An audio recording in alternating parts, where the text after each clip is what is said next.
Greeting sports fans. It's Coach Blue for you. How's everyone doing this week? Wanted to take an initial shout out for the women that are around that are hearing this and the ones that aren't hearing it for International Women's Month. Please acknowledge the women that are around you or in your lives or that are close to you. Even the ones that aren't close to you, please give them special acknowledgement as well. A side note in reference to kind of my philosophy, but don't limit it to this particular announcement or dedication for this month to women. That's the only time you give special reverence to them. I'm not a big fan of society telling us what days to honor or to recognize special people or people that are in our lives. My personal belief is that we should honor them on a regular basis, consistently, every day. More importantly, the days that they don't expect it. The traditional days are the mother's, father's birthdays, Mother's Day, Father's Day, uh, Easter, Halloween, Christmas, all those special days of the year, Valentine's Day, that we are told to give special reverence to folks that we go ahead and do that. I'm just not a fan of that because you should provide reference all the time. I think it has more meaning and more depth if you give somebody flowers on the 13th of September as opposed to the 14th of February or whatever the date may be. So just give reverence to where it's due. If you have a partner or significant other that those days are important to them, you know, give reverence on those days as well so that they can feel supported and they can feel good about that day and your support. But also give them reverence on those days that no one knows about or no one thinks about. Like yesterday, which was the 7th of March. Give reverence to somebody for something. So that's enough of that. So today I want to talk about um, CLD. And the acronym, excuse me, had to pick up my card. The acronym stands for C for circulation, L for lymphatic, and D for digestive. So there's three major functions or areas of your body that are heavily impacted by what we do on a daily basis. For example, circulation. Circulation is our lifelines, one of the main lifelines in our body. Forgive the chimes, but they keep me balanced. So on circulation, that's the ancestors talking. They're endorsing this message here. So circulation is it's where your blood flows through your body. Blood provides nourishment, nutrients, and energy to every cell, every organ, every vital area of your body is supported by blood. Everything in your body needs blood to survive, otherwise it'll die. So your circulatory system is very important in your life as a way to ensure that you have that new energy, that new revitalization and that renewal for your body to repair itself and continue to grow and be healthy. Cardiovascular disease is very popular nowadays. Just almost every you can't go. I bet you can't count 5 to 10 people that you know, and someone doesn't have cardiovascular disease or an issue with their heart or their circulatory system. Um, the biggest influences they always talk about it as cholesterol, which is your HDL and LDL, and they always say LDL is your bad cholesterol, HDL is your good cholesterol. Well, in all truth, there really is no such thing as good cholesterol and bad cholesterol. LDL gets a bad rap because of it's the one that comes up highest on the scale of measurement when it's measured by your physician. But really, cholesterol is a necessity in the body. It's actually produced by your body, and it's produced as a repair mechanism. So, for example, the reason it's found so heavily in your arteries and your veins is that when your veins or arteries or parts of those areas become weak or they become less effective in their normal function due to age, due to other illnesses or injuries, cholesterol is sent to those areas to repair, to put a patch on that area to keep that artery or vessel strong so that it doesn't leak or so that there's no puncture and that the blood can still provide a flow through that area. So it's kind of like a road, when the roads have potholes in them, they go out and put these asphalt patches in the road. And it's to patch up the road temporarily so that traffic can keep moving. But what happens over time, if the actual cause of those arteries is not addressed or diagnosed, cholesterol is continually being sent to strengthen that wall. And over time, that cholesterol begins to build and thicken. Just as if you keep putting a patch on top of an asphalt patch, on top of an asphalt patch in a road, the patch is going to grow to the point where it's going to become an obstruction in the road as opposed to something that aids in the ability for traffic to pass. Well, the same thing happens in your arteries. As that cholesterol builds based off of trying to repair itself, it becomes a blockage. It grows and becomes a blockage where the blood now has a challenger to flow. It can't flow through freely because there's a blockage of cholesterol in that artery that's preventing an efficient blood flow.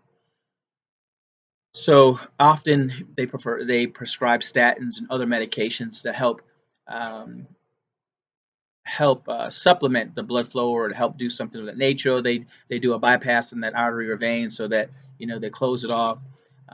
But the end result of not having a healthy arteries is either a stroke or a heart attack at the end result, or often death. So it's important that you handle the things in your life, you change the habits in your life that add the reasons for those your cardiovascular system not to be healthy. Stay away from the processed foods. Stay away from the high sugar foods, high fructose syrup, corn sugar. Stay definitely away from the oils, the seed oils, canola, vegetable. All the oils that are produced out there are high in producing these this these chemicals that aid in the extra production of cholesterol where it may not be needed as well. So look at changing the actual source of what's causing the issue. Next, we'll talk quickly about lymphatic. Lymphatic is another system in your body that's tied to all the different glands in your neck, in your throat, around your ears, behind your ears, upper body, in your chest, your armpits, the creases of your arms, behind your knees, your groin, parts of your back, your feet and ankles. So this is a full lymphatic system that runs throughout your body, your nose, that works in cleaning out the toxins out of your body.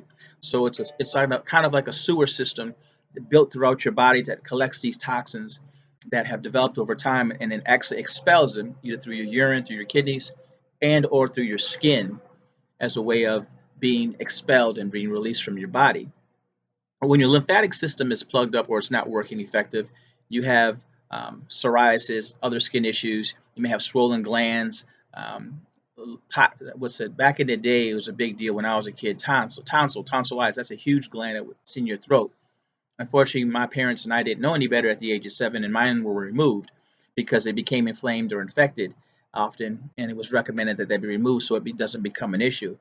Well, instead of the doctor prescribing or giving my parents information about what would cause my tonsils to flare up or to be inflamed on a regular basis or a consistent basis, and addressing that, of course, back in those days, early 70s, it was just basically let's just take them out.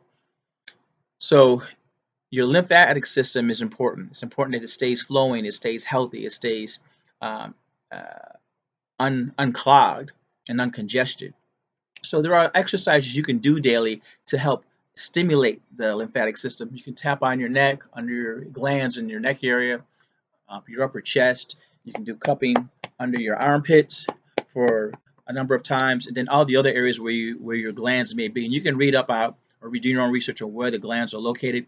But just giving those areas those vibrations or that extra tapping increases the blood flow. That vibration of the cupping action also creates vibration or frequency that helps stimulate those glands. That helps promote the fluidity of toxins throughout your body so they don't become stagnant.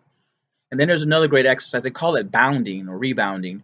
For those who have the little personal trampolines that are really small, jumping up and that up and down compression basically joggles your whole body so that your lymphatic system gets to moving. Exercise, movement, running, dancing, of course.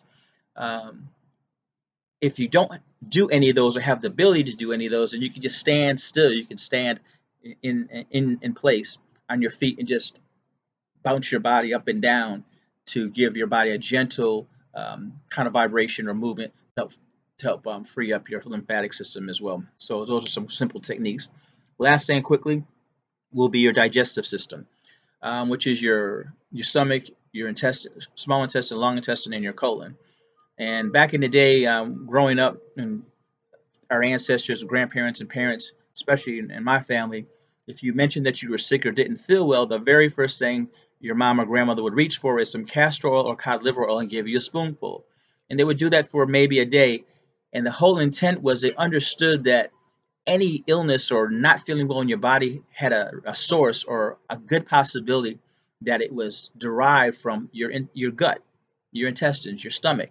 And if you clean that out, you would eliminate whatever is in there that's causing the disease, the issue, the discomfort, the sickness that you were feeling. It was a way to flush your digestive system so that you could feel better, basically. Um, So your digestive system, as you know, is a large sewer system as well that uh, digests the food or items that we consume, and then dispels the the nutrients to different parts of the body for usage, and the part that becomes waste, it gets excreted from the body. Well, what happens nowadays, based off of food that's processed and that's um, high in chemical and high in these other things that don't process well, processed foods are processed for a reason. They're processed so that they can have a long shelf life, often years. You've seen the examples of Burger King, McDonald's. They have burgers that have been around for 10, 15 years and they look unchanged. Well, if you're consuming those processed foods, what do you think happens in your body if they don't pass through your body? So if they're still in your body and they have a shelf life of years and they're not breaking down, well, those toxins that they're slowly releasing are being absorbed into your body and causing other issues or illnesses. So it's important that you try to eliminate the source of eating foods that are more healthy, less processed, and less prone to stay in your system. Technically, they say if you eat 3 times a day, you should have 3 bowel movements a day. It's obviously you're not excreting the food that you just ate, but you're making space for food that you've eaten previously because you've just replenished it with some new food. In all honesty, most of us we really only need to eat once a day. Our bodies are only really need one meal, one main meal a day, and maybe some small supplement quantities throughout the day. But one main meal is all your body really needs. It really doesn't really need more than one meal a day. But I know there's a lot of folks who require more food than that, or they believe they require more food than that. So in your circulatory system, do the things or take the items that can help increase your blood flow, fruits and vegetables, cruciferous food, vegetables for your lymphatic system. Do the exercises or the tapping techniques throughout your body to help energize your lymphatic system. For digestive, please try to stay away from all the processed stuff, the high sugary items, and eat items that are more natural so they can pass through your body. Baking soda and hot warm water mixed together is a good way to help increase your ability to pass items. Apple cider vinegar. So want you to share the awareness because your body is all you have. Your body is your life. That is you are life. And if you don't take care um, of your body, which is your temple, then you are what you eat. Garbage in, garbage out. And I know many of you have heard that before. So this has been kind of a long video, but it's important because it's about you, it's about your health. So please follow me on TikTok, Instagram, Facebook. There's one more, whatever that platform is. But follow me on the platforms. Please like, subscribe, and share. And we'll see you next week. Most of all, please gain understanding and be safe. Peace.